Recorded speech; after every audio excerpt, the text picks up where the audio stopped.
follicles, from primordial follicles, which are simply the egg with one layer of granulosa cells, as shown here. Now the master.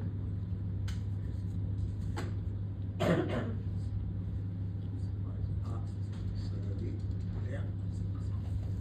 Okay, these are situated here, and then during the life of the individual, these primordial follicles continually grow and eventually hit the stage where they can be selected for by the peak in FSH. And that's a size of 2 millimeters. At that stage, they have developed many layers of granulosa cells, but importantly, they've also developed a few layers of thecal cells. These are these cells on the outside. And in this two-cell system to produce estradiol, the thecal cells make androgens, which the granulosa cells then convert into estrogen. So, if we go down, see, here we have the difference. There's a primary follicle cell with no thecal cells yet, and here is an antral, so a mature growing follicle that has now granulosa cells here around the outside. Next to the egg it has cumulus cells, and then it has these thecal cells. Now these steroidogenic cells produce different types of hormones and may have different enzymes as well. And that's what we're trying now to stain for enzymes that are involved in the steroidogenic process. So the endocrinology, as you may remember, the overview of all steroidal genesis is shown on this simple slide that shows you the 17 available steroids, hormones that are present.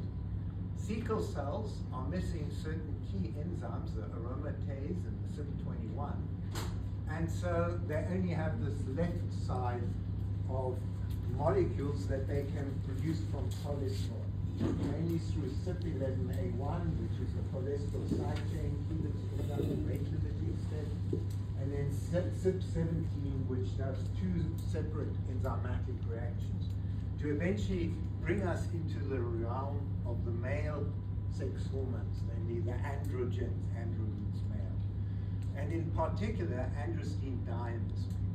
Now, most of the enzymes here, as I've mentioned in the lectures, belong to this P45 family of proteins, CYP proteins. But there are a couple of other ones that do not belong to the family. And one of them is here 3-beta hydroxysteroid dehydrogenase, or we'll just call it 3-beta HSD, more simply.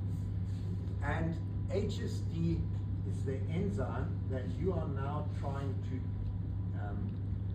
detect by an enzymatic color reaction that will result in the formation of a blue-black precipitate in the cells that express HSD. The granulosa cells, so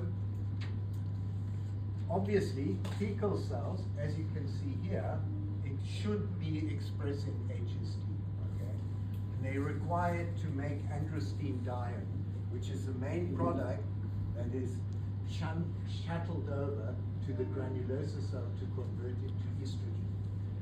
Notice that HSD doesn't just convert this androgen into that one, it converts all these steroids on the left into the next hormone. So it also converts pregnenolone into progesterone. In each case, what it does is this dehydrogenase reaction. It removes a hydrogen. It removes the hydrogen from the position 3. That's why it's called 3-beta hydroxysteroid dehydrogenase. And that's here. That's the carbon 3 has a hydroxyl group. It removes the hydrogen to result in a ketone double bond oxygen. Now, granulosa cells are missing 17 and 21 hydroxylase, and so they've got a different, of course, repertoire of enzymes and a different set of steroid hormones that they can make. Note, they are also able to make progesterone and pregnenolone from cholesterol.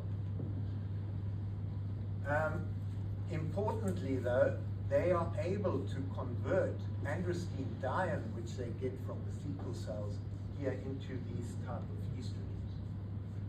Now, would this cell have, it doesn't require here HST to do this reaction here.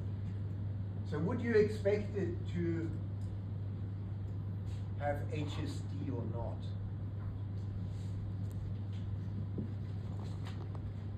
You're going to see in this experiment whether the granulosa cells do have that enzyme or not. Now, interestingly enough, in rats, 3-beta HST is only seen in late stage follicles. Because at early stages, it's not important for granulosa cells to make progesterone. Okay? Because, yeah, progesterone is not required in the early follicular phases. But later on, as we get closer to ovulation, they start upregulating that gene, and so the cells will become positive for it. So hopefully, one of the samples I gave you is actually rat ovaries. And these will have follicles at various stages of development. So look very closely at the size of the follicle and the expression of HST. You should see the thecal cells always staining nicely and strongly positive, but do the granulosa cells stain? Some of the follicles, the early follicles, the primary follicles, won't have thecal cells attached to the follicles, okay, because they're still too immature. And some with the antrum will be small, they're more immature than the ones, of course, that are of a bigger size. In different animals, there are different situations as to whether granulosa cells express HST or not. In humans, HST is expressed from puberty onwards to menopause in granulosa cells, but usually at lower level than in fecal cells. In cattle, the situation is again slightly different, but they tend to express it. So we've got some cattle ovaries, although the cattle ovaries probably only contain the corpus luteum. Right, so this is the system that we're looking at, and as you can see, 3-beta hydroxysteroid dehydrogenase. I've now filled this in on this slide that you have from the lecture. Namely, it's at that difference here. It converts pregnenolone to progesterone, and it also converts, I haven't shown this here, the second androgen, because you can also take pregnenolone in parallel to take it down to an androgen. It also converts that to the mature form of androstenedione. And then in a paragrine fashion, that is moved across, and here we have aromatase. That's important for the production of estrogen. Now, we have this system. Remember that? If you've come to lectures, most of you haven't. Hopefully you looked at the videos. The important part during the ovarian cycle is that we're moving here from, I'll use the mouse so that you can see it more easily, except the mouse doesn't work so good. Here, we get follicles selected. These are all antral follicles about 2 or 3 millimeters big. They then get selected by the peak in FSH, the small peak in FSH. Only one survives because these granulosa cells produce the estrogen that shuts down the FSH by a negative feedback loop, and only the biggest one can switch to LH susceptibility and thus survive. This guy grows, produces more and more estrogen. Eventually we reach a high enough level of estrogen for long enough to what? What does a high level of estrogen for 2-3 days cause? Excellent. It switches from negative feedback to positive feedback. And once you get positive feedback, you get this autocatalytic loop. You make more gonadotropin releasing hormone, more gonadotropins, LH and FSH, and more estrogen. Okay, and this just keeps on until we get the surge in LH, and the surge in LH now causes changes in the follicle that this ovulates. And when it ovulates, a second thing happens. The remaining, particularly granulosa cells, change their endocrine profile. The main thing they do is they temporarily shut down aromatase production.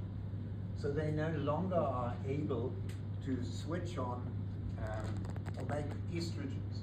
And that's why estrogen levels drop dramatically here. Eventually they pick this up again. Now the structure after the LH surge is called what's that structure? Over there.